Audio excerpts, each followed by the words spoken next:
Roxo Media House. Jeff Wilson started covering the Texas Rangers in 2008, though he'll never forget 2021. Out on his own, he decided it was time to do a podcast, but his wheels were spinning until a nerd came along. There's no going back now. Welcome to the Texas Rangers Baseball Podcast.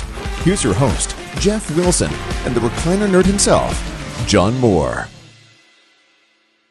Hey, everybody, and welcome to the Rangers Today Baseball Podcast. This is episode number 76. Wow. And today joining us is Texas Rangers first baseman Nathaniel Lowe, and this is our spring training edition brought to you by Premier Properties. Premier Properties is a full-service real estate company, so if you're looking to buy, sell, lease, or rent, or if you need property management, they do all of that. They do My Properties. Premier Properties has been in business for over 30 years. If you want to get a hold of them, you can DM me or you can call them at 972-298-4000. That's 972-298-4000. Or just go to the website. It describes everything they do at swdallasrealty.com. That's SW, like Southwest, DallasRealty.com. Jeff, you are back in Arizona. What's up? Well, it's a night game tonight. It's Thursday. It didn't rain, which is remarkable for apparently this week. But we're down to the last 3 days of camp, and it's time to make some decisions. It's time for guys to get healthy. Got some injuries that have crept up. So anyway, it's time to go. It's time to get home and get the season started. Okay, camp break Saturday. Care to are you going to do another roster prediction? Well, I don't know. I mean, I might. I might not. I mean, that's kind of like shooting the layup at this point. But I don't know that a lot has changed, in the last week. Cole Reagans is pitching tonight. I think he has an opportunity to make this team. He's pitched really well. There's some medical things that have to be cleared up before the roster can be set. So that may be what causes this thing to trickle into next week until after those exhibition games. The Rangers play Monday and Tuesday night at Globe Life Field and have the day off, then the opener on the 30th, and then a day off. So lots of days off. And then those off days probably factor into how they're going to shape their rotation too. But I think at this point they have an idea what they want to do. They haven't made an announcement. I wouldn't be surprised if that happens on Friday. So by the time this show is live, we should know who the opening day starter is. I think the two choices are Martin Perez and Jacob deGrom. And deGrom, the big signing, the best pitcher in baseball when he's healthy. But Martin Perez did a lot for this team last year, and traditionally the Rangers, and not just the Rangers, but teams everywhere, reward the pitcher who had the best season for them the previous year if he's back. And Martin's back, but we'll see. He is back. Did you see him? He's been out there? Yeah, he's here. He's pitching in a minor league game. He told us yesterday it was tonight, but he's going out right now to warm up. So he's pitching in a minor league game this afternoon. And anyway, whatever. He's happy. He enjoyed his World Baseball Classic experience, even though it didn't end well for him with that short start. But he says that the short start hasn't affected his readiness for the season. So right. We'll see what happens today.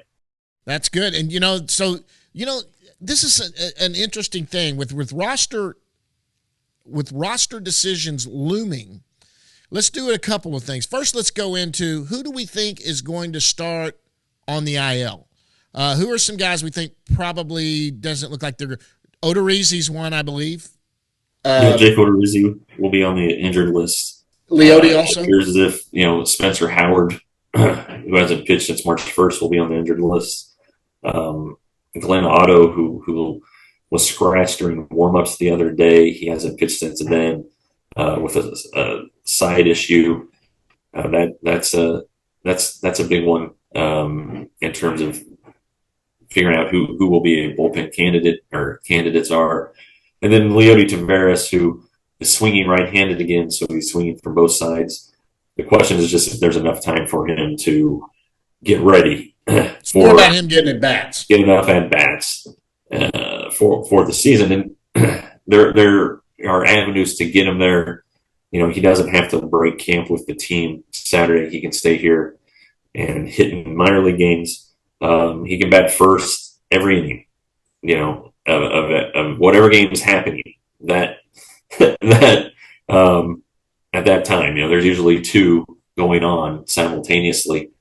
He could go from one field and then go bat in the other field. Right. It's just the way that it works. And do you want a guy to get 20 at bats in a day?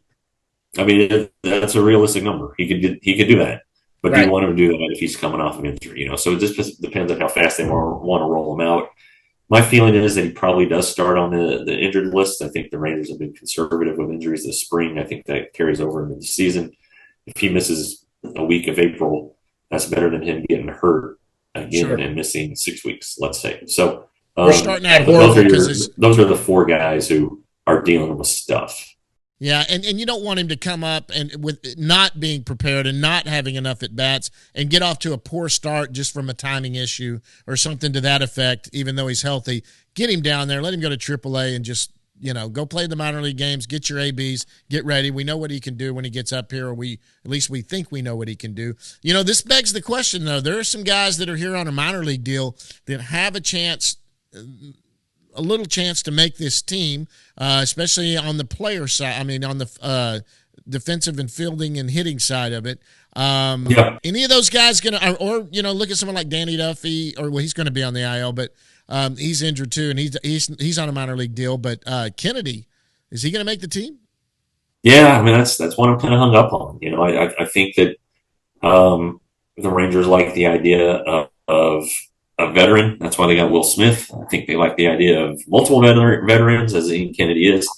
And they're not sure who's going to close out games yet. And if you looked at their game Wednesday in the White Sox, which was played in a remarkable hour and 54 minutes, Jonathan Hernandez, Will Smith, and Jose Leclerc were the final three pitchers. You could see that on opening day very easily. I think you could see that in any order, though, at some point during the season. Do you want another veteran arm? And Ian Kennedy has improved throughout the spring.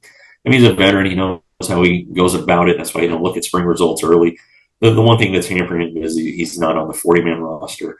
But the Rangers are going to have a decision to make with Josh Sborz, who's out of options, has not pitched well this spring. Unfortunately for him, he can't go to the minor leagues because he's out of options, so they would have to designate him for assignment. That creates your 40-man spot. It just, how many 40-man spots are they going to need? Clint Frazier's played well. Does Clint Frazier get a spot? And let's say it comes down to him or Ezekiel Duran. Do the Rangers want Duran getting at bats every day? Clint Frazier's been a part-time player before. He understands how to stay sharp, how to sit, how to get by with limited at bats per week. I'm not sure that Ezekiel Duran knows how to do that yet, and I don't think the Rangers want to do that with him yet. So that's a decision. Travis Jankowski's another guy. Hasn't had a great spring, but with center field with Tavares potentially banged up, he's an option too. So those are probably, I don't know how many I named. I think I named three. I think those are the three guys: Kennedy, Frazier, Jankowski, who have a chance at the opening of the roster. Okay, with that comes the even tougher question. There's some guys that probably have a little tingle on the back of their neck or hear someone breathing hot air on the back of their neck because they're candidates to maybe get DFA'd and taking off the 40-man roster. Who are some candidates there? And I'll name one because I kind of think he's played 40-man jiu-jitsu and how he's stayed on so far. I think first and foremost is Sborz the guy is he at the bottom of that list? Yeah, I think that's I think he's in trouble. As far as he may clear waivers. He's got a big arm. He just hasn't thrown enough strikes. Someone will get him if he doesn't clear waivers and he doesn't sign back here.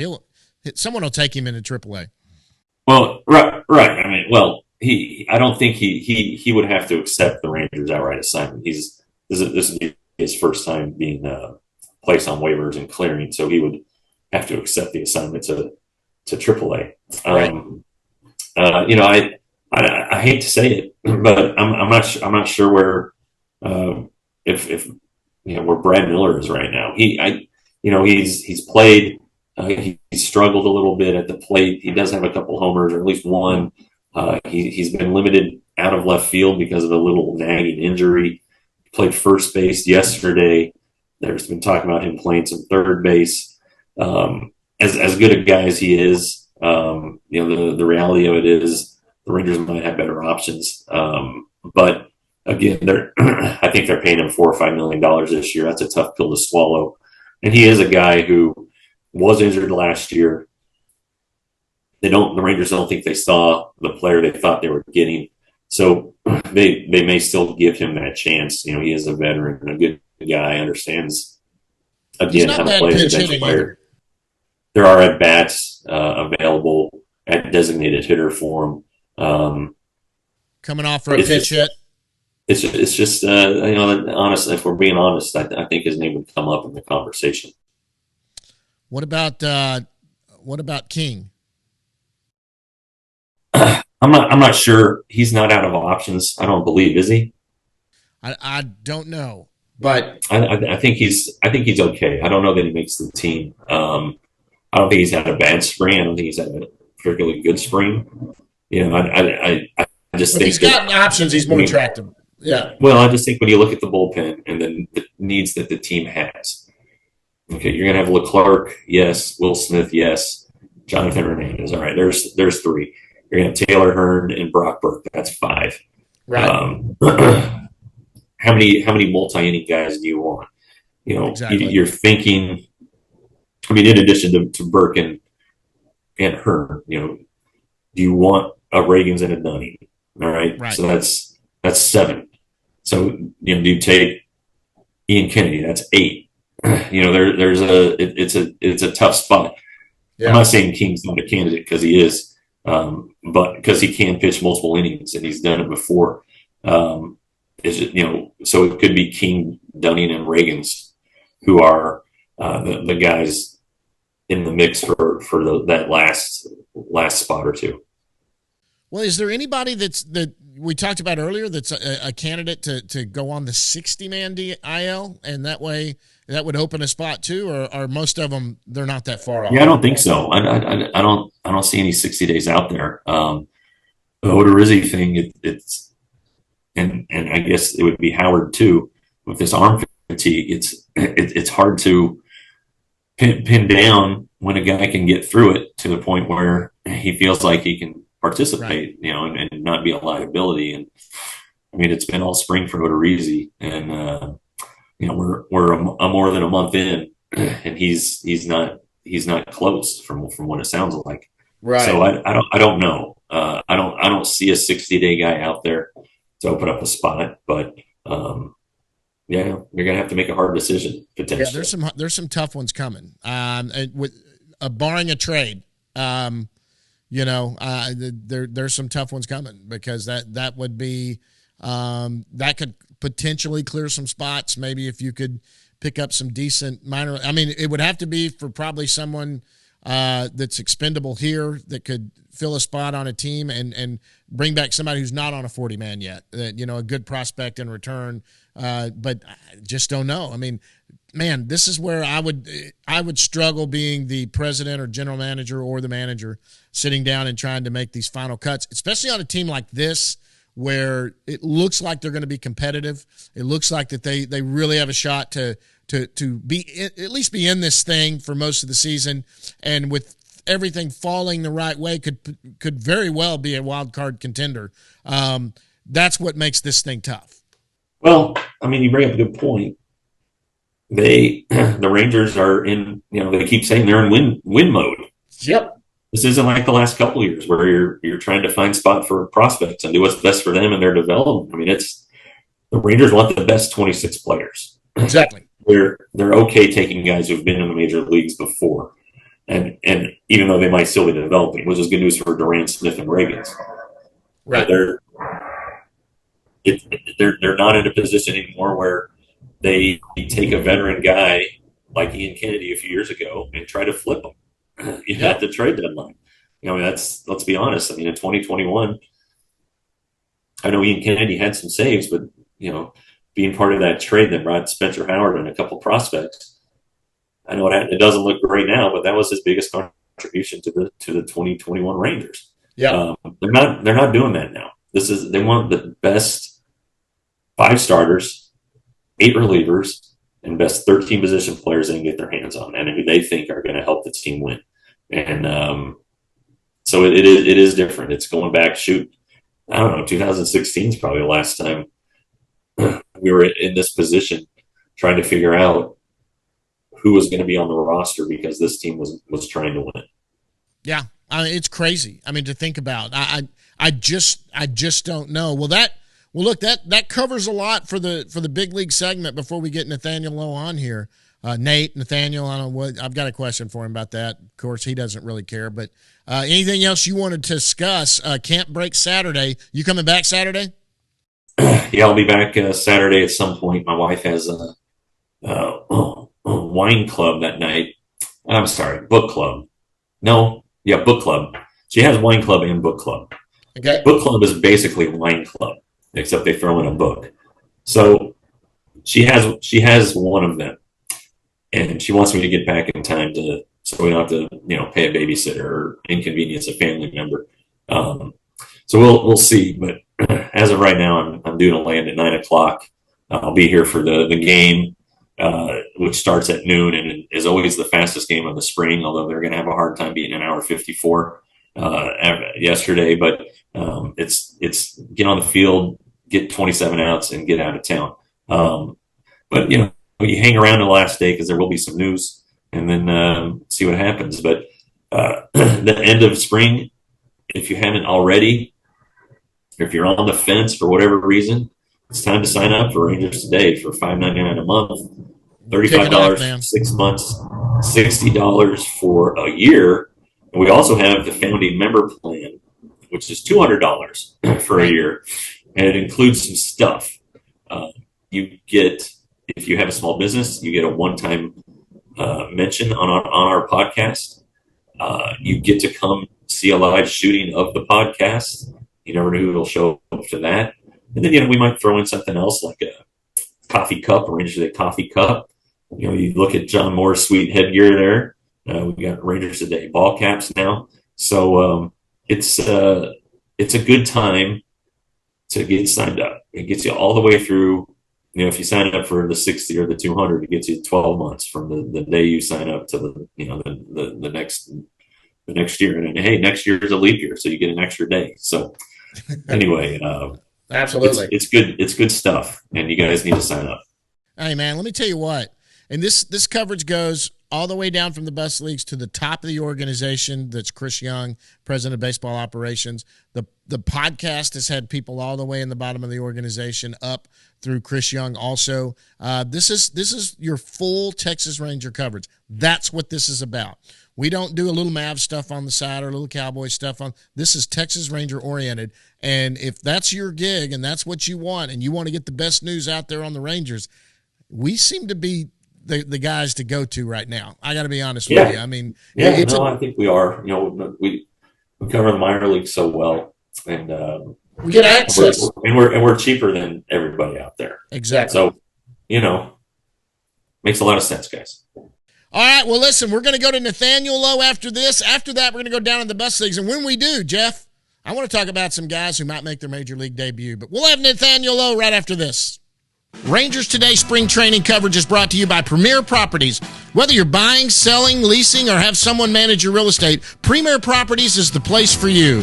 They've been serving the DFW area for over 30 years, plus they manage my properties, so I should know. If you have any real estate needs, call them at 972-298-4000. That's 972-298-4000. Or go to swdallasrealty.com. That's SW, like Southwest, DallasRealty.com. That's Premier Properties, your Main Street realtor. All right, guys, and joining us right now from Surprise, Arizona is Texas Rangers first baseman, and he's a friend of the show. It's Nathaniel Lowe. Nate, what's going on, bud? Hey, guys. Thanks for having me on. So last time you were on was some point over the summer. I think it was July or August. You're in Seattle, terrible internet connection. But then you were just Nate Lowe, Texas Rangers first baseman. Now you're Nate Lowe, American League Silver Slugger Award winner and Player of the Year and all this stuff. What has it in the last year been like for you? Same guy, just some cooler titles, some cooler superlatives, No, but it's been great. My short game is still not where it needs to be. I'm not as good off the tee as I want, but extend a shout out to Callaway. Thanks, guys. I got that new driver coming in. If you want to give me the rest of my bag, it'd be great. No, it's good. It's it's shaping up at the right time. I like the way that the progression's going, and it's time to play baseball. The one damn time I don't wear my Callaway hat, it would have been perfect. Absolutely perfect. I want on that Callaway sponsorship too. We'll take any sponsorship actually here at Rangers today. So how's your spring been? Spring's been good. It's nice to come back in with a full regular schedule. There's definitely periods where it feels like it's too long, and it feels like it's just a get over the hump and get ready to go play. But that's the way spring training goes. Pace of the games has been pretty good. I think our staff is shaping up to be in a pretty good situation. The position players are healthy, knock on wood. Thank you for the time being, and we're getting real close to opening day. It's exciting. So 2021, the story with you at spring was you took things really slow. You were taking pitches during games.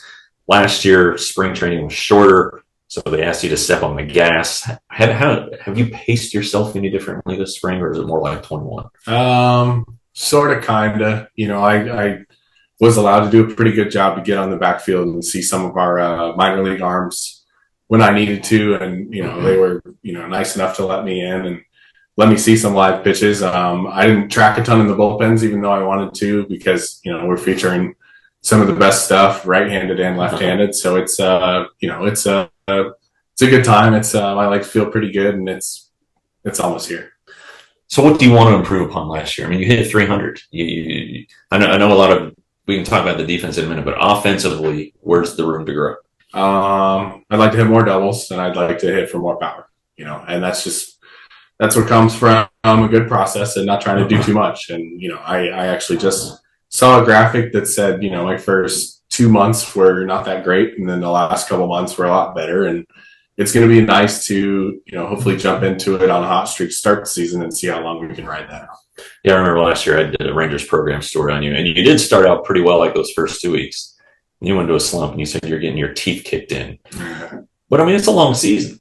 Did you learn from that? Yes. That was a hard stretch, between getting moved in, because I hadn't stayed in the same house before. It was my first time being with the same team again, and being on a major league team. And it's definitely there are ups and downs to the game, and it felt like that was a pretty heavy down, but that was something that I needed to go through, because in order to get better, we have to learn and, take your failures as learning points and figure out what to improve on. And I feel like it just redirected me to play the game in front of me instead of trying to do too much. So the defense, you wanted to get better. You talked about that the last time you were on. It wasn't so much the errors, it was the plays that you felt like you should have made that you weren't making. So how do you get better defensively? The game's going to be in a lot better rhythm this year. With what we've done in-house, we've actually moved Tony Beasley from an outfield coordinator to an infield coordinator, and he and I have gotten on a really good routine, going out to get our work in early, and then Rags is still around helping players too, and now being comfortable next to both Marcus and Corey, it's exciting. And then Josh is on the other side, and with the pitch clock and with the new staff, the ball's going to be in play a lot more. I think we're just going to play faster defense, and that's going to be good for me. Yeah, I mean, when a game is slow and pitchers are walking guys or whatever, fielders can lose their rhythm. I mean, there is such a thing as fielding rhythm. Yes, yeah. The ball in play and count leverage is huge, and I think that we're going to do a good job of getting ahead in the count and keeping the ball in play. And maybe it's not the 2-0 line drive that you had to catch. Now it's the 1-2 jam ball. And because you're on the offensive with your glove on, you can kind of control the action a little bit, and it'll be nice to put that into play. So you were gone yesterday before the game ended, but hour 54. Hour 54. Is that too fast, or are you okay with the way things are going? Spring training, nothing's too fast. Nothing's too fast. Yeah. Hour 54 in season's going to be weird. I hope that we're on the right end of a couple hour 54s, because that means that we pitched really well. But that also means that the other team probably pitched really well. So, if it's a 2-0 win, I guess that's fine. I get in bed at a better time. I get to sleep a little bit better, and that's how it goes. But yeah, for spring training, the pace has been fantastic. What's the sweet spot for you? Is there a sweet spot for you on how long a 9-inning regular season game should take? No, 2.5 maybe. As long as I'm involved, I don't necessarily feel like the game flew by and I didn't contribute and I didn't really play. That's so, these hour and 54-minute games where maybe you don't get a hit or you don't get on base or you don't get any plays in the field. It's like, well, it's a team game. I guess it's a bit of a good reminder that it's a team game, but you want to contribute every day. Do you like defensively? Do you like the no shift? Yes, I actually really do. It's good. This is the first time that I get to use a card to kind of go figure out positioning stuff and see where I need to start and pay attention to that a little bit. But it's been an adjustment period. I've noticed that I can't really socialize with the umpire or with the first base coach, and that's okay because that means that I'm playing and I'm involved in the game. So I don't want to be rude to those guys, but when that clock starts, it's time to start playing. That's part of your charm, though. The Nate Lowe charm. Talking, the turtleneck and the mustache and sitting there and talking to the guys. Yeah, but maybe we charm them more with play than words. That'd be ideal. All right. As you might recall from the last time, this is where John Moore kind of takes over. And this time, for this episode, since it's your second episode, we have some fan questions. Fan questions. And we know you love the fans. All right, let's do it. Okay, so this guy's name is Tasty Brisket 10. Oh, I know his Tasty. name. All right, he said last year you had a bet with Brad Miller where he had to take batting practice in jeans. Any chance that's going to go this year, and what could be the bet? So backstory was I had not hit a home run yet. We had a long flight from Cleveland to Oakland. And yeah, it just kind of came out because I was feeling kind of off that day and said, you know what, it's going to happen sooner or later. So if I hit a homer, you got to wear the jeans. And I did. And I'm pretty sure everything kind of fell apart after that team-wise. So, after Brad took batting practice in blue jeans and then we wind up 40 games under 500, maybe let's not go with the blue jeans again this year. So I hate to disappoint Tasty, but I don't think blue jeans are coming back to the field. Okay, Ranger Source. Now, we know kind of your feeling, but he apparently doesn't remember it. Do you prefer Nate or Nathaniel? They made a big deal last year, but he doesn't remember. You don't really care, do you? Not one bit. A lot of people call me Nate. A lot of people call me Nathaniel. It does not bother me one way or another. Nathaniel is on my roster because it's official. And honestly, at one point, the MLB had listed me as David Natel, Natel.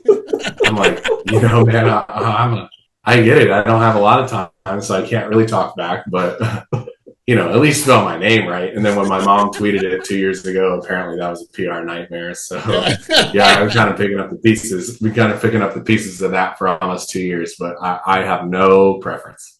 I know. I remember it was Mom that said something about it. It had to be fun. Okay, Andrew Fegley. Hey, how has the chemistry changed in the clubhouse with the big signings? It's been cool. Outside of signings, too, the staff has been great. Bringing in Boach and Will and probably a couple other names that I'm going to miss. They're guys that have won everywhere. So when they spend the money and bring those high-tier players in, too, it's like the expectation's there to win. And when you show up with a group that expects to win, you're going to get the most out of the culture. So it's pretty cool to see some players happy right now. The ebbs and flows of the season are going to change that attitude. And, hopefully we can do a good job of staying meshed. But with where we're at right now, we're in a pretty good spot. Okay, we got just a few more. This is depressed Mark Mathias, truther. Has there been any dialogue about a possible extension? Extension talk. An extension. I'd rather not say. Okay. I'd rather not say. That's totally fine. No, hey, we asked it. You said not right now to talk about it. We're good. Okay. Jeff Bates. This guy's been funny on there. He said, "What's the story with the stash, man? What's the story with the mustache? Have you gotten a lot of that?" I get a lot of questions if it's going to stay during the season, but the story with the stash is it doesn't really grow all that thick around the rest of my face, and it definitely doesn't grow on my cheeks. So if there was any sort of facial hair that's going to work, it's going to be on my upper lip and not the top of my head. So, I'll take it where I can get it. I know what Are you you a mean. guy that has to shave every day? You have to shave every day. No, I shave probably once. I mean, I could shave once or twice a week, and that's it. Yeah, I mean, I'm 48, and the most I have to shave is every other day tops. Yeah, I think that's a blessing, though. No offense to those guys that are super hairy. Like, you can grow a good beard, good for you. But I shaved this morning. I don't envy having to shave. I shaved this morning. Yeah. Okay. Some work. I'm kidding. All right, and then last one from the fans. Mike Garner wants to know: are there any other positions you like to play? And then he said, say left field. I guess because the Rangers were kind of looking for left field, but any other positions? I know you were third baseman coming up. I like playing third. Yeah, third's awesome. Second is the dream, because you get to turn double plays. You get to go out for relays. You don't have to throw it that far, but then when you get a chance, like you sneak up on a second baseman with an arm, it's a pretty cool trait. But yeah, I'd love to play the outfield. It'd be fun, but I'm fine playing first base too. Yeah, I mean, I agree. But hey, we got those in. We appreciate it. Couple of more before we get you out of here, Nate. I know you're busy in spring and you're ready for it to go. So I want to talk a little bit about some of your teammates going into this. Who's the best dressed on the team? Some days I'd say Adolis. Some days it's Brad Miller. Some days I'd like to take the title, but it just kind of depends. I can tell you it's definitely not John King or Martine. I'm not throwing them under the bus by any means. I'm not going to say they're poor dressers, but they're definitely not the best. Okay. Martine has a little Latin flair. It's it's something. I was going to say, I'm glad you included yourself. I've seen you walk in that clubhouse looking a little sharp there sometimes. I've seen that. Okay, who's the funniest guy on the team? Me. Yeah. That's who I would think. It's me. No. I've always said when people ask me that. If his English would translate, Adolis is so funny. Is he really? Adolis, or Spanish would translate to English. Adolis is hilarious, man. He cuts up on some of these guys, and he is ruthless, and it is really fun. Well, you know Will what? Smith is sneaking up there too. New guy. Add him to the list. There's some characters, man. We're gonna have a good time. Well, we've got a new Spanish portion of this that we're going to start having this year, and so we'll get Adolis on there to talk some stuff with him. Joel, our producer, is bilingual. He's going to be doing some stuff. That'll be fun. Sure. Hey, who's the prankster? Are you? I would think you again, but who is the biggest prankster? Martine. Martine's the guy. Yeah. Martine's left some things here and there in my locker throughout the course of the year that, it was pretty funny. Now, have you seen a funniest prank since you've been here, or maybe throughout your pro career anywhere? What's the funniest prank you've seen? Funniest prank I've seen. I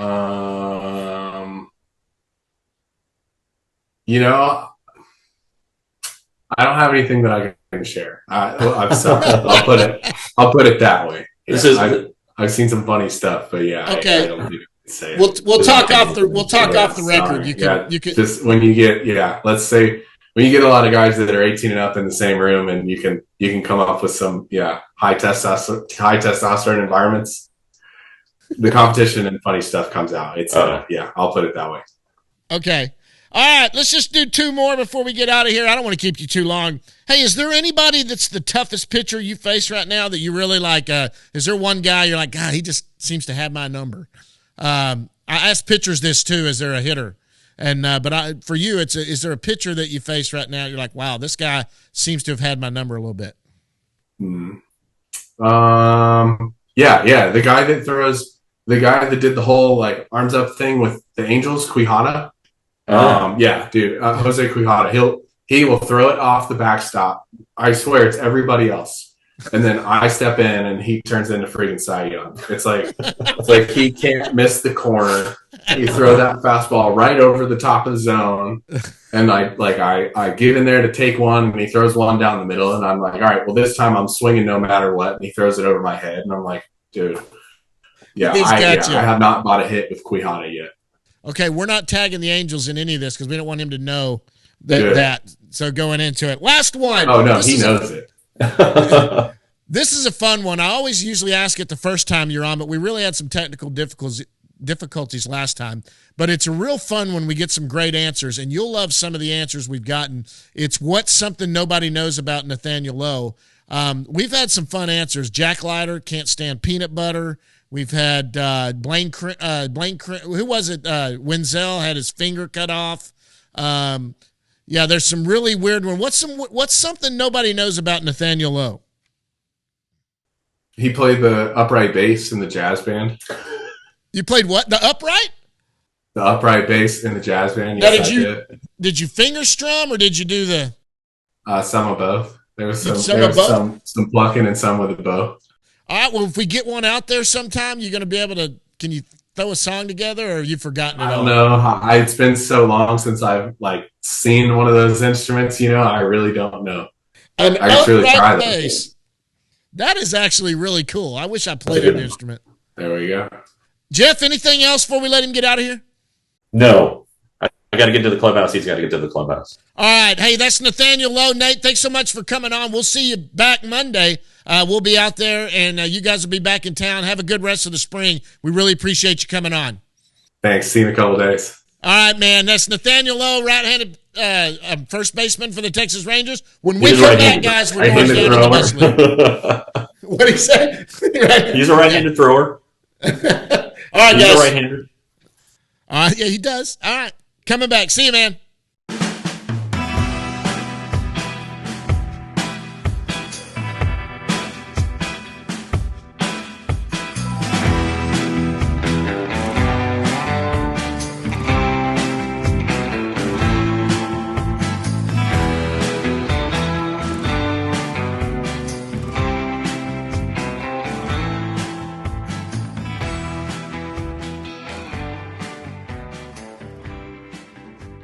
All right, a big thanks to Nate Lowe for joining us today. And now we're going to go down in the bus league, which is always fun. And hey, speaking of going down in the bus leagues, Jeff, this is going to be pretty fun because it sounds like we may be doing some sort of partnership with both the Frisco Rough Riders and the Round Rock Express. So that fits in nicely with what we're about to talk about. Yeah. I mean, we'll see if we can come up with something. It'd be nice, to have some partners. And since we do so much with the minor leagues, it makes sense for a lot of us, and or for all three of us. So I don't know. Let's see what happens. I'm not a businessman, John, as I've told you several times. So I might have to let you handle this. But we'll see. Keep your fingers crossed. Okay. Well, listen. So one thing I wanted to talk about this week, and I thought would be fun to talk about, is we're coming down. We've had people asking about roster decisions and what's going to happen, but major league debuts have always been huge to me. I love major league debuts. I feel, especially since everyone that will make a major league debut probably this year are people you and I've met, talked to many times. So in a way, for me, it's kind of like watching a family member or something make their major league debut. Let's talk about major league debuts, who we think will make their major league debut. And let's go from, first of all, the most obvious. Who's somebody that you feel like there's no doubt this guy's probably going to make his major league debut this year? Well, you always start with the guys on the 40-man roster. Right. I just think that's, they're easy to bring up. They're easy to send down. But I will go with a guy who is not on the 40-man roster, who I think is going to make his major league debut, and that's Chase Lee. The only player who's ever come to our studio, which is a big check mark for him. But he had a really good spring. Mike Maddox has always liked pitchers who are kind of a change of pace guy, and that's definitely what Chase is. He's just not going to blow your doors off. He's got the funky delivery and pitches that move a bunch of different ways, and he throws a lot of strikes. And I think last year, he started off so well at Frisco. went to AAA and had some hiccups, but then was really, really good and was the minor league reliever of the year for the Rangers. So I'm going to go with Chase Lee as the guy who I just think is, no doubt, in my mind, going to make his major league debut. Well, and I would say most likely for me is Chase Lee also. I think that's just somebody sitting on the edge right there that they're looking at hard. It's somebody that could come up here. They kept him in minor league camp. That's another telling tale. Some of these guys that stuck around in big league camp. He stuck around in big league camp up until they kind of just sent everyone down at the end there. I've got one that I think has got a real possibility. He's a longer shot, obviously, but they took a long, hard look at him, and if things open up, I could really see it, and that's Mark Church. Sure. Another friend of the show, he was on here recently this spring. He really does need to pitch, though, at Double-A because he got called up last year. The numbers weren't great, but he was really, really good this spring, and he impressed Bruce Bochy for sure. Young guy, throws hard, wipeout slider. He's working on a split finger that he's talked to Nathan Evaldi about. A guy who wants to learn, a young, fresh arm. He didn't pitch a lot in high school. He told us so. It's an exciting guy, and I think his birthday's on opening day. If I'm not mistaken. I think he turned 22. So he's young, and he will be in Frisco again. And another thing about him is he's Rule 5 eligible after this season. So he'll be on it. If you know you're going to protect him and you need him at some point in the season, just add him to the 40-man in season, and it takes care of that. And that's my point with him. He's a guy that if there's somebody that struggles, maybe someone that's in their late 20s that's been with the club a little bit, I'm not going to name names, but there are some names out there that'll be on this club, and they feel like they could go to church. I could see a DFA happening with somebody and get him in here, like you said, later in the year, especially if he's having some success. At Double-A, he might be a quick promo to Triple-A if he's doing pretty good before the halfway in the season because he has been in big league camp and done well. Now, there's an obvious one because he's on the 40-man. I think everyone thought last year he was going to make his major league debut. He looks a little better this year, but obviously that's Cole Winn, and he's an easy call-up because he's on the 40-man. He's at AAA. He just needs to get the ship right in AAA, and he's easily could be one. He did well in spring, the limited opportunities he had in Cactus League games. He threw a lot of strikes, and that was the deal last year that really bit him. He seems confident. If I played golf as well as Cole Winn did, I would be confident about everything in life. And right. We had a conversation with him, and he had played the day before or something like that. I think it was an off day. And you're like, well, what was your average drive you think yesterday? He goes, I don't know, about 355. 355. I mean, he's a really good player. But anyway, he's a good pitcher too. And I know everybody got turned off by last year, especially the industry publications, but the stuff is still there. And I think that he's only going to grow from what he experienced last year and the things he did this offseason. So, sure, I mean, he makes a lot of sense. It depends on how, honestly, the bullpen shakes out. If Reagans and Dunning are in it, and then if Glenn Otto is injured and can't start the season and they need a starter, it could be, and so we'll see about that. But I think another guy who has a chance, especially if there's a position that's if the Rangers need some runs, if they're not hitting, I think Justin Foscue has a chance. Also, he'll be at AAA. He's another guy like Church who will be Rule 5 eligible after this year. He's an obvious add. He's had a really good spring. I think he has 3 homers in Cactus League games. Doesn't strike out a lot, makes a ton of contact. He played a pretty capable second base yesterday in the game against the White Sox.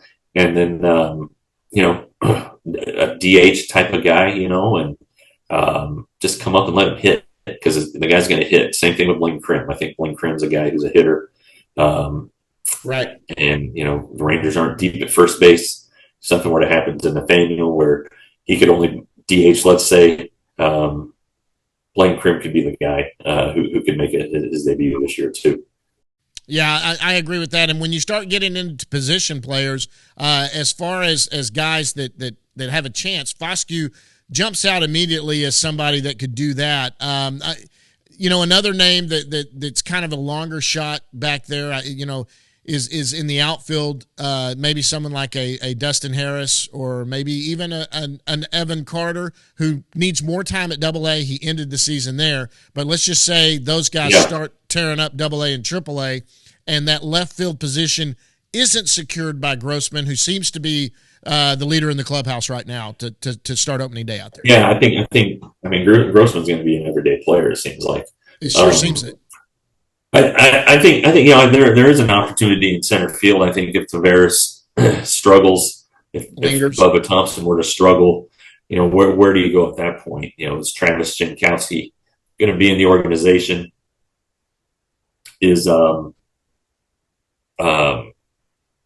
Are they comfortable with Josh Smith enough to do that? So there's been rumors about there's a chance there, I think, too.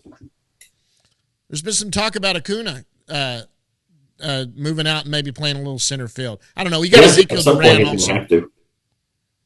Yeah. But Duran's already made his big league debut. He doesn't count. Say that again, John. I said Duran's already made his big league debut, so he doesn't count. Right. Duran, we'll know this time next week who's making the team or not, but he's got a shot. Well, listen, guys. Look, this was. Is there anything else we want to get to? This has been kind of short, but there's not a lot. Season's going to kick off next year for AAA, and then everyone starts the week after that. There's going to be some fun. There's going to be some fun bus league stuff here in the next couple of weeks when we get next started. week we can really dive into the minor league stuff, or the week after that when the other 3 affiliates get started. Well, rosters will be set. Maybe we can do a minor league preview show or something. Absolutely, because rosters will be done, right? They'll have their rosters. That's right. We'll know everything. That's always fun to dissect. So, absolutely, that'll be fun. And guys, look on the YouTube channel, because we are separating this portion right here off the main one. If you ever just want to go see the Down in the Bus League segment, it's going to have its own channel on the YouTube. You can go in there and just look, and we've started at the last 3 or 4 episodes, and we'll do this one too. It's just called Down in the Bus Leagues, and it's just going to be this segment right here. But is that it? That's it. Okay. Big thanks to Nate Lowe for stopping down and talking with us today. We always love when Nate comes on. He's always fun to talk to when we're around the clubhouse. Jeff, you're heading back Saturday. Rosters, like we talked about, probably won't be set by then, and it'll probably come up too. But we'll probably have a little bit. Next roster predictions will probably be pretty safe bets coming out after that. But anything else before we lock it down? Nope. Just time for the regular season. Absolutely. Big thanks again to Premier Properties. We talked about them earlier. Big thanks to them. But guys, until next time, we'll see you at the yard.